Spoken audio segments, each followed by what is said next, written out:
All right. Welcome everyone to the El Toro La Liga show. Well, actually, today we're actually talking about the Copa del Rey final. Obviously, the final is between, if you want guys want to look, Barcelona and Real Madrid. So, of course, I'm the biggest Barca Madrista out there. Um, but yeah, I am not alone. This is a recording, but this will be shown on Thursday, 6 p.m. Spain time, or at least uploaded. But I do have a guest that is joining. He is a Barcelona fan, so unfortunately I couldn't get a Real Madrid fan, so I'll be the Madrista, I guess, for this show. But please welcome AD744 from his channel. How are you feeling? Yeah, thanks for having me on, man. I think it's the first time we linked up on your channel. Obviously, you've been on my channel. You've featured a few times for I think Asia qualifiers and my weekend recaps. But I think it's the first time we're doing it on your channel. If I'm mistaken, let me know. Yeah, I think we've obviously done a lot of shows together, mostly on his channel.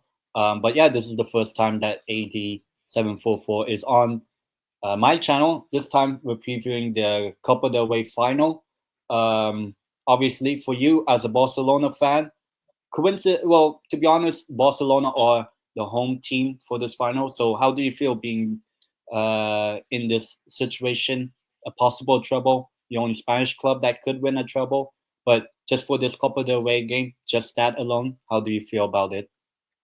Yeah, honestly, I don't think the home team or the away team really matters if we're being completely honest, because neither team have the home field advantage.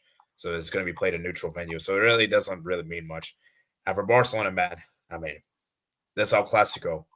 We've smashed Real Madrid twice this season. The 4-0 demolition at their ground and the 5-2 in the Spanish Super Cup. So I'm really confident, man. And maybe we'll do win all the El Clasicos in a season, which I think the last time we did was I think 2018, 2019. We didn't lose a single El Clasico that season, I believe. So and obviously last season, if you don't remember, guys, Real Madrid beat us all. Real Madrid beat us all the El Clasicos. So it would be nice if we could get revenge for all for that last season. So Yeah, obviously, this game has obviously a lot of importance because obviously this is in a way could be Barcelona's first of three trophies that they could win in terms of the main treble. But how do you feel heading into that sort of situation that Barcelona could win a treble? Would that motivate the players for this game on Saturday at 10 o'clock Spain time? absolutely, man. Absolutely. I think this game is important. And this game for me will show the true character of Barca because I think if we are to win this game, we're going to go to that inter game with massive confidence. But if we, per se, lose this game in a heartbreaking fashion or we just get outplayed, that might demoralize the players the rest of the season because we have La Liga to come and the Champions League to come as well. And I remember a few years ago, the last time we won the Copa del Rey, we screwed up a La Liga. Like we celebrated this Copa del Rey so much, and then we bottled against Granada.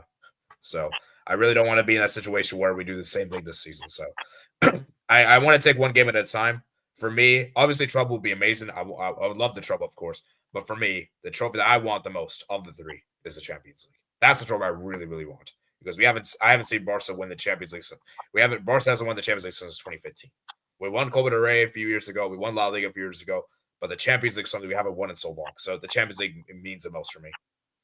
Yeah, not this is obviously not to say that the Copa del Rey isn't as important. I think it is a confidence booster. You've seen it in a lot of cup competitions that are played before the end of the season. That it can be a massive boost to a lot of teams. Obviously, when Athletic Club won the Copa del Rey last season, it was a huge boost for them that they finished the season strong, finishing in the fifth place or sixth place last season, got Europa League, and now we see how well they're doing. Obviously, this is, I believe, the first El Clasico since 2014, if I'm not mistaken. I Yeah, might it's be. 2014. Yeah, 2014, and I believe, right?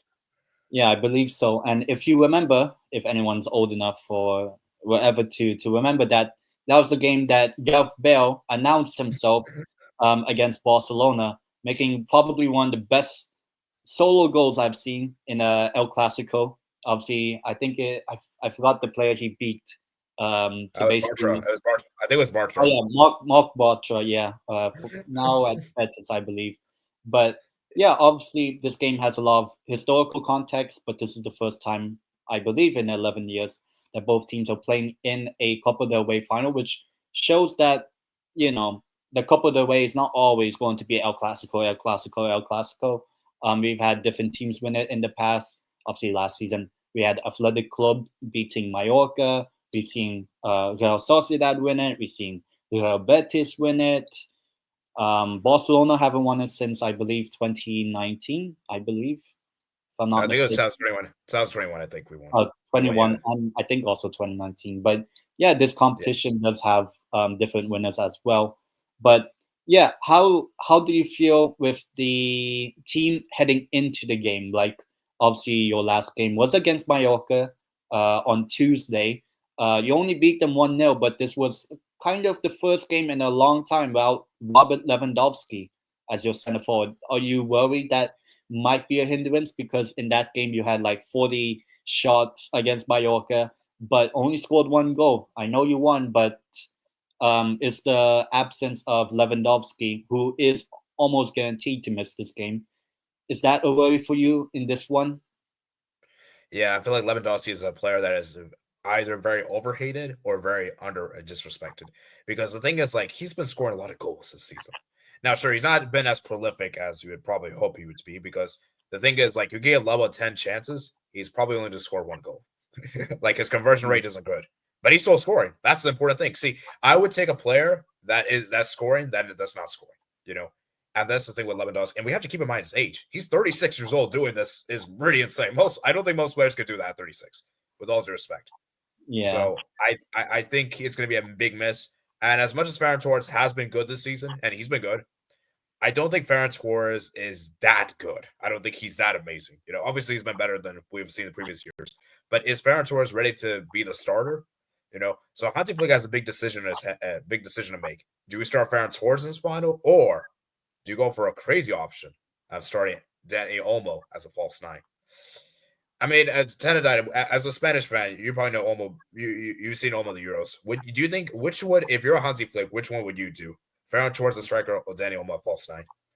I think I'll be honest. I think at the moment the form of Danny Olmo, obviously he scored in that Mallorca game, if I'm not mistaken. Yeah, he did. Yeah, I think overall Danny Olmo, I believe is I feel like he's better as a midfielder, a creative one, obviously like a number 10, you would say. Yeah, Obviously Ferran Torres is well, he could be starting this game. Obviously he started as the center forward against Mallorca the other day on Tuesday. But yeah, I'll be honest, we'll get to predicted 11s, but in my opinion, I think Daniel Olmo should be starting as a number 10 rather than a false nine. I just think he works better as a creative midfielder or number 10, basically. For the outlet balls for a Rafinha or Yamal or Ansu Fati, who started the other day. How do you feel with Ansu Fati getting a start after a long time against Mallorca? How does it feel, Ansu Fati? yeah. It pains me to say this, and I really don't want to say this, but I think it's time we part ways. I think we have to sell him. I don't think he's gonna ever be the guy that we wanted him to be. And people are forgetting, like Fati was. You know what Yamal is doing right now? That's what Fati was supposed to be. He was supposed to be that guy that was carrying Barca. Because I remember when Ansu Fati came through in that early parts of 2021 season, he was amazing. He was dribbling, he was scoring goals on a regular basis. Then, of course, we all know what happened. The Real Betis player I forgot the guy's name. Maybe you could remind me. I don't Um, remember. it was like he got an ACL injury, and since then he hasn't been the same. That ACL Yeah. pretty much ruined his career, and he's just been injured since then. And I just feel like Flick Ganna gave. I know Barca don't want to do it, but I think it was kind of sympathy minutes. That hey, you're probably not gonna. This is probably the one game where you're probably gonna get game time because we're gonna rest for the Copa. Because I do feel like obviously yesterday game we rotate a lot of players to El Clasico, so it was more like sympathy minutes. But he looked decent. But as I said before, for a player with so much potential, you don't want to rot on the bench because that's you're going to be doing. And Fati, if you're serious about your career, you got to leave Barca. You have to. Yeah. And it pains me to say this, man, but it's a harsh reality.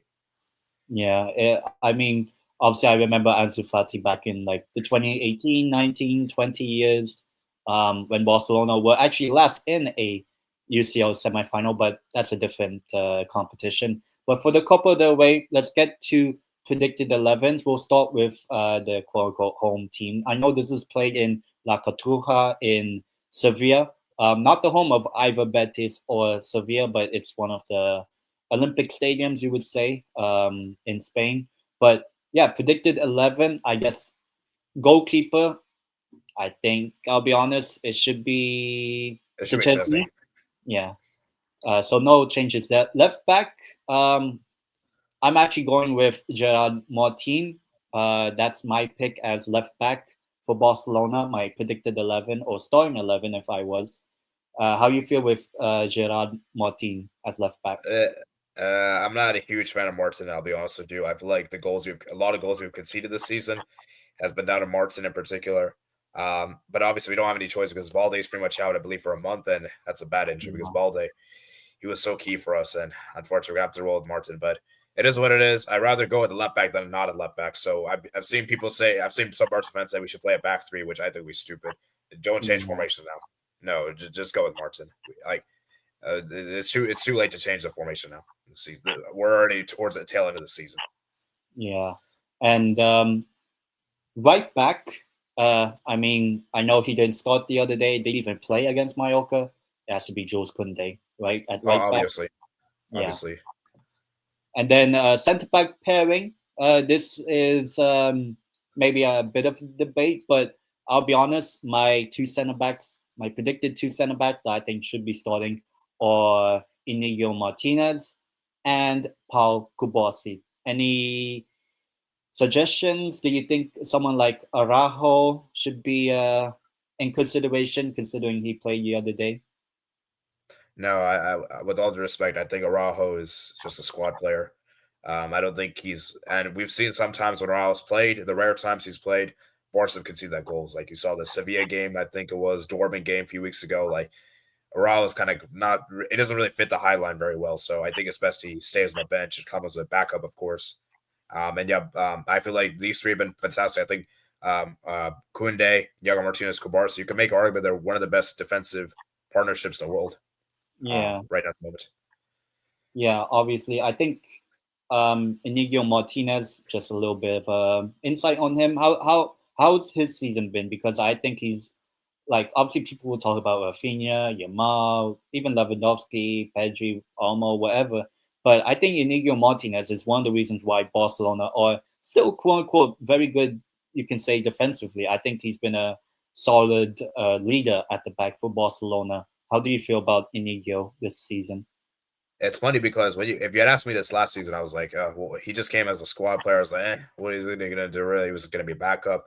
Then obviously we saw Raul became injury prone, Christensen became injury prone. So naturally, we had no other choice he was going to be because, with all due respect, Eric Garcia can't start. You know, he's just not that good. So he had to be a squad, and he's naturally done so well. And it's funny because I remember when we first initially got on, I was like, I didn't really want this guy, but over time, I changed my mind.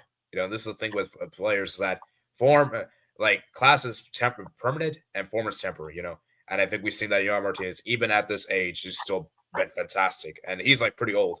I think he's like 30 years old. I think 30 to 31. Yes, Maybe you could correct me wrong. Yeah, and he came in a free from Bilbao too, so that was a great signing for us. But yeah, I mean, he's been fantastic, and I think he's a very unsung hero at Barcelona. I don't think people praise him enough at Barcelona, as you mentioned. Yeah, and going into midfield, I think I'll go with a three in midfield. I don't know about you, but I'll go with Gavi. So I'm actually saying Gavi starts. Gavi, Pedri, and we talked about him, Dani Olmo, as the number 10. So the two sort of pivot, you would say, of Gavi and Pedri. Any suggestions of any other players you would think for Barcelona in midfield? What about Fermin Lopez? I think he's also been pretty good. Yeah, I think I'll be honest. I think someone like Fermin Lopez, I feel like should be on the bench. But how would you make your midfield for Barcelona in this game? I feel like Hansi is going to do the double pivot, as we've seen a lot this season. We're going to see Pedri. Pedri's definitely going to start. He's been one of the best midfielders in the world. He's been amazing. The passing ability, his intelligence at that age is insane. I mean, Have you seen the way like the guy is 21 years old, but the guy's his football ability is like in his prime. Like 21-year-olds Yeah, shouldn't be able to do that. Like that's crazy. And then the other partner is gonna be interesting though, because this is where it gets a bit debate. This is where we have a debate. Because for me, it's most likely gonna be either Frankie De Jong or Gavi, and that's yeah, is center mid. And I'll be honest with you, I'm not a huge fan of Frankie De Jong. I don't really like Frankie De Jong. I still feel like he's overhyped. We never really saw the best of him at Barca, and for me, he's a player that I think we should ship this summer. But it's going to be difficult to ship him because of his high wage demand and everything. Do we get to start a Gavi? This is a difficult one. I have a feeling Flick will start De Jong, but I would probably go with Gavi if I were Flick. But I do think De Jong is more likely than Gavi. yeah.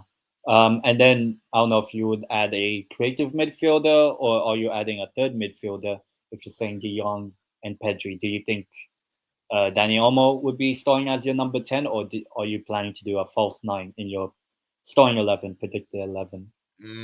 I think I'm trying to see what Flick. I think Flick was gonna go with. I think he's gonna do Okay. a. I think he's put Olmo number 10. I think that's what he's gonna do. Yeah. And then at left wing, um, obviously he didn't play against Mallorca, really. He didn't start against Mallorca, but I'm pretty sure you would be starting Rafinha, right? Yeah, yeah. Rafinha's definitely gonna start. He's been one of the best players in the world this season. The amount of goals he's been scoring, amount of crucial goals as well. And dude, the guy's been showing against big teams like Real Madrid, Bayern Munich, Dortmund. Like I could go on and on. He's been showing up at big games, which has been Yeah. huge. And talking about big games and big goals, on the right should be the star boy of the world, Lamine Yamal, I would assume, right? Yeah, obviously. Yamal has been amazing, bro. Like the guy, his football ability is insane. For a 17-year-old is outstanding. The passes, the trademark crosses, like it's just it's just insane. I'm like, wow. Like I mean, don't get me wrong, Fati was good, but I don't think Fati was this good. I don't think Yeah. Fati was this good. I think Yamal is going on a whole new level.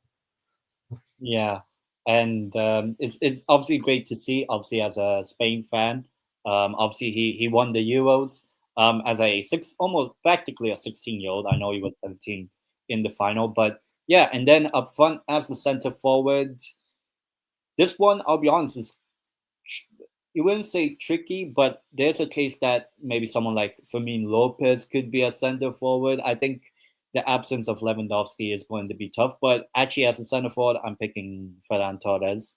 I don't know about you, how Yeah, you feel. yeah, it's gonna be Ferran Torres most likely. I would be surprised if Flick does someone else. Yeah. And now let's get on talking about Real Madrid, the opponents for Barcelona in this final. But before we get started, how do you assess Real Madrid overall this season? Obviously, out of the Champions League, they still have an outside chance of winning La Liga. They're only 4 points behind Barcelona with, I think, six games to go. But if Real Madrid were to beat Barcelona, then in a way that stops you from winning a treble. So how do you assess Real Madrid this season? Real Madrid have not been good this season for their standards. For most teams, it'd be good, but for the standards they have, because I hate to say this, and it pains me to say this, they're the biggest team in the world. Like without a doubt, like 15 Champions League speaks for itself. Real Madrid this season has just been mostly individual brilliance. Most of the time, they have not played well as a collective unit, but because they have so many good individual players, that's been saving them most of the time this season. But it hasn't worked all the time. I mean, if it worked all the time, they wouldn't be out of the Champions League. Yeah. So for Real Madrid, it's looking peak. And I've been hearing reports, 10, that if Carlo loses this El Clasico by a huge margin, they're gonna sack him after the game. Oh, yeah. For me, I feel like he will be sacked regardless of the result.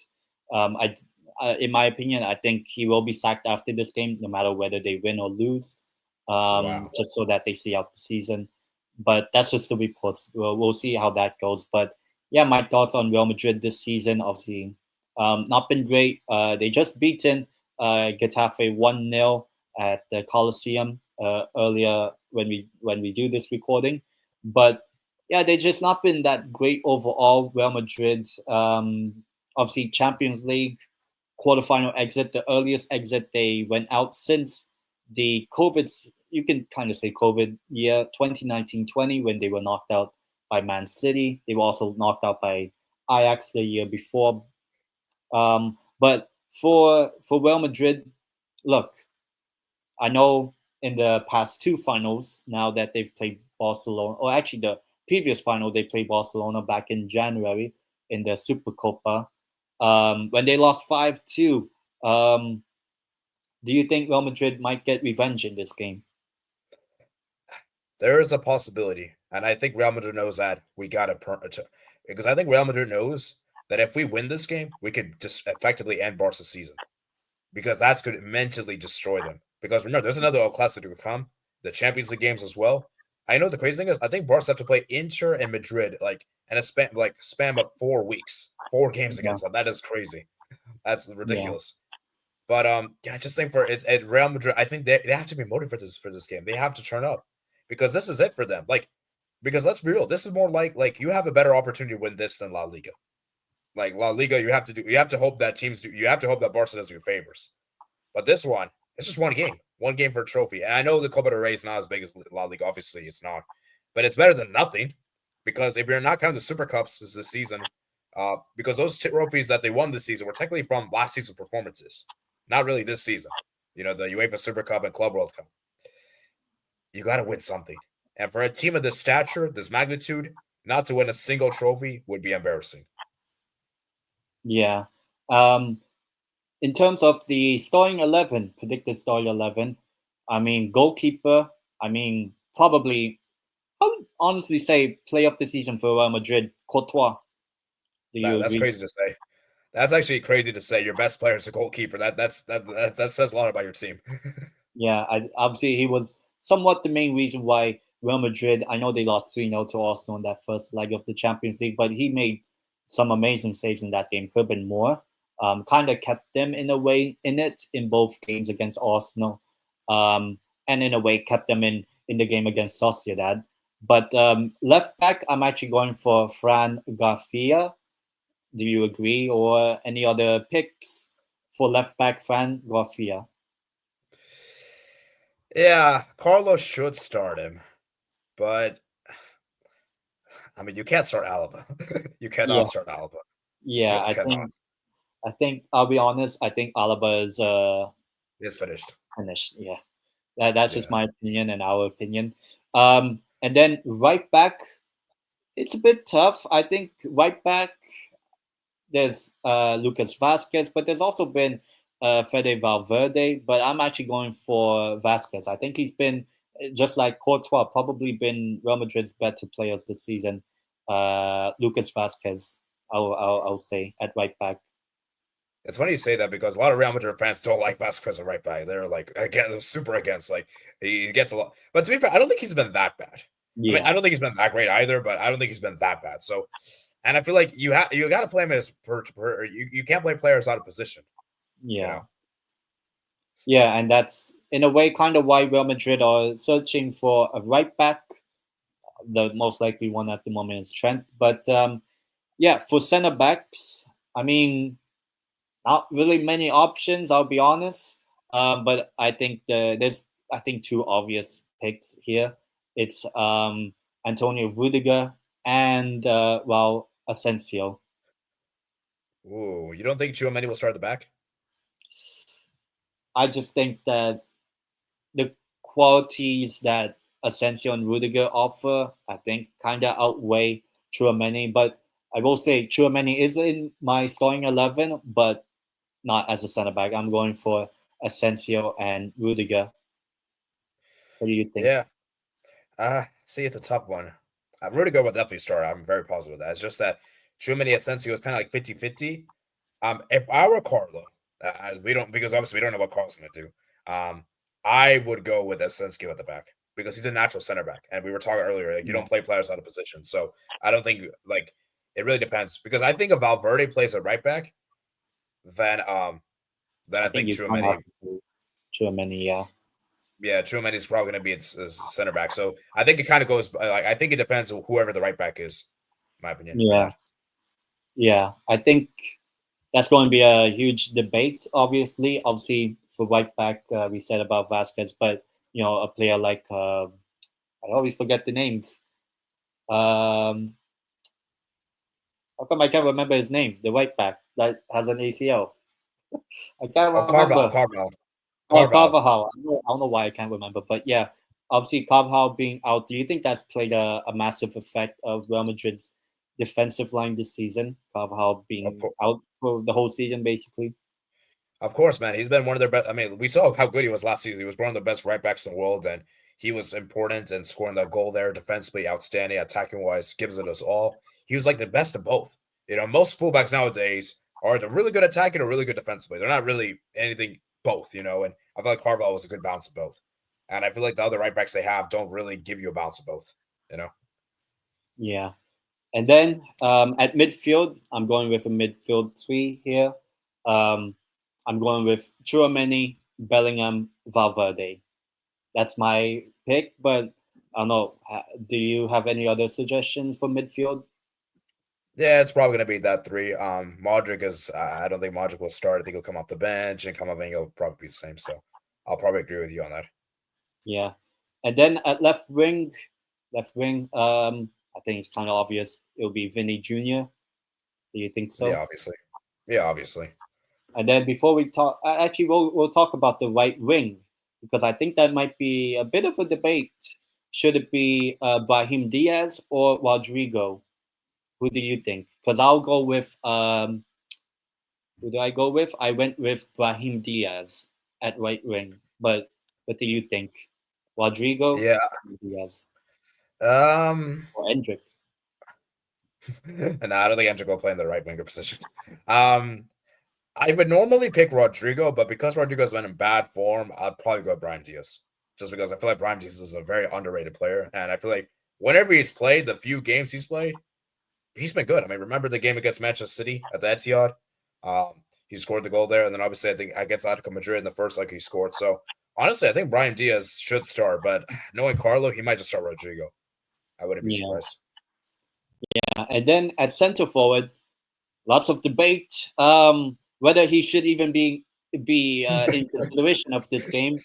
But at center forward, I mean, you have to start him now that he's available, and he did Available. even play against Getafe. Mbappe. Yeah, Mbappe, man, you gotta turn up for this game, man. Mbappe. Yeah. How do you feel? Obviously, a lot of debate about the red card suspension he got against Alaves a couple of weeks ago or something. But he only got like a 1 or 2 game ban. Actually, 1 game ban. So in a way, he's actually available for this game. But in most cases, that red card that he got against Alaves probably warranted a 3 match ban, which would have actually ruled him out of this game. But how do you feel about the red card situation of Mbappe and now that he's back for this game? How do you feel? Well, let's just say Javier Tebas is a very interesting person. I don't want to speak more about that, but let's just say he's a hypocrite. Because, Yeah, bro, Lewandowski, do you remember? I think it was like a few seasons ago. Lewandowski literally touched a referee's nose, and he got banned for 3 games. And yeah, this one banned for 1 game. So where's the consistency there? And I think Correa got yeah, a yeah, yeah. 5 game. Atletico, yeah. Yeah, like Almost for the same why is it thing. so weird? Yeah, I mean, you might as well just like if there's the case whereby there's an El Clasico, no, of course, don't get them suspended for that specific game. And obviously, this is like if Real Madrid were playing like I don't know, Athletic, actually not Atletico. If they were playing like I don't know, Uh, uh, uh, Pontevedra Leganes. or Alaves or wherever in the Yeah, Copa del whatever. Rey final, then I don't think La Liga or the or FEF or REF would really care about Mbappe being suspended. But because this is the El Clasico, you want the best players to be available, basically. But yeah, I'll go with Mbappe to start in the center forward position, even though probably he shouldn't. I'll be honest. Yeah, I think we can both agree he shouldn't, but it is what it is. We can't change it, unfortunately. We have to go with it is, and yeah. Yeah.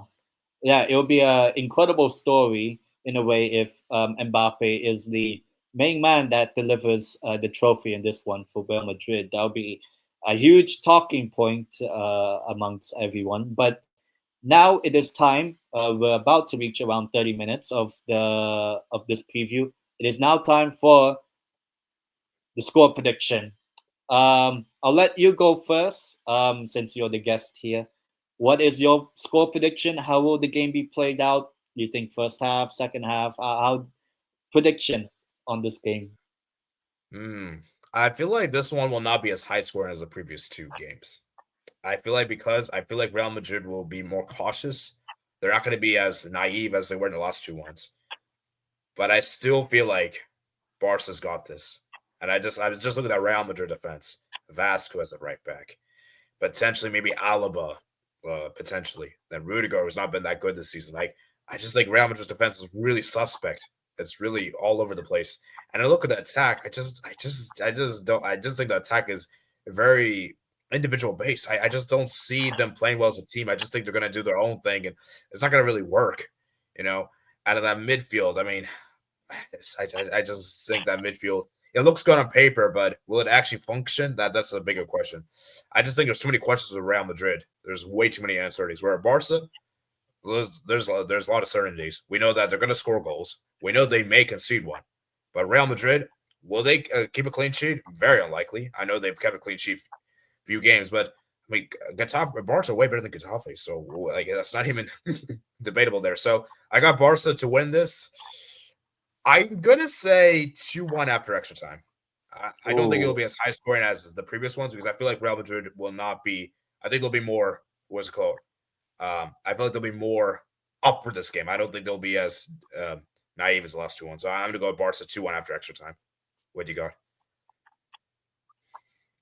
oh. Okay. Do you think it'll be 0-0, 1-1 at full time, and then the goal comes in extra time? What do you think I'll for say the first 90 minutes? 1-1 at full time. And they get our Barca Okay. get the winner extra time. Any prediction for the game-winning goal? Who's getting it for Barca then, or will it be an own Um, goal? it, it's hard to say, honestly. I mean, I wouldn't. I could see a situation where we get a substitute player comes off the bench and scores. It wouldn't surprise me. Oh, Ansu You know what? Fati. Actually, you know what? Yeah, that would be crazy. If Fati scores on Copa del Rey final, I'll go crazy if that happens. But Yeah. realistically, I'll probably say off the bench player. I can't really say for certain who it is, but I'll say someone off the bench scores a winner for Barca. Okay. So it's probably Ansu Fati. For me, this game, obviously, as you said, Real Madrid, I don't think will be as like, attack. Obviously, Real Madrid will attack. Obviously, it's Real Madrid. But yeah, I think in the past two games, obviously the 4-0 at the Bernabeu, obviously it's in the Bernabeu, so you would expect Real Madrid to attack a lot more in that game. And then the Super Copa, that was, the season kind of got back into it after a couple of weeks off for both teams. But and obviously different circumstance because that was not even in Spain or whatever. But this one, yeah, I do think Real Madrid will be a bit more cautious. I mean, there's a scenario whereby one team here wins and the other team wins the El Clasico in technically 2 weeks after this final, on the 11th of May, 4:15 Spain time. But yeah, I could see this. Do I think?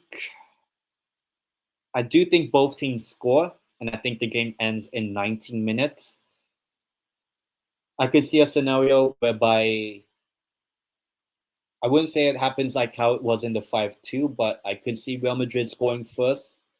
Probably someone like Mbappe. Why not? But I think the main man for this game, if he is going to be playing throughout the whole game, I think it could be someone like Danny Olmo. And my prediction after 19 minutes, I'm going to say Barcelona to win 3-1, but Real Madrid to score first. So kind of like the Super Copa. I think Real Madrid did score first in that one as well. Yeah. So I'll go with 3-1 result. What do you think? You think that Yeah, that's I a mean, reasonable call, or it's probably reasonable. I think. Honestly, the important thing is just the team that wins, and I think most people are going to back Barca to win. But we'll never know, man. You can never count for Real Madrid in finals. There's a reason why they rarely lose finals. So Yeah, yeah. Obviously, both of these teams last won the Copa del Rey the last time both of them were in it.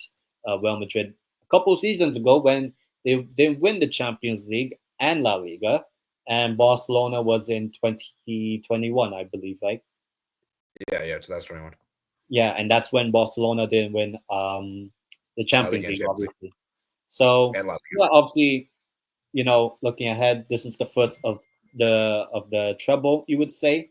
Um, Here's one more predicament before we end the show.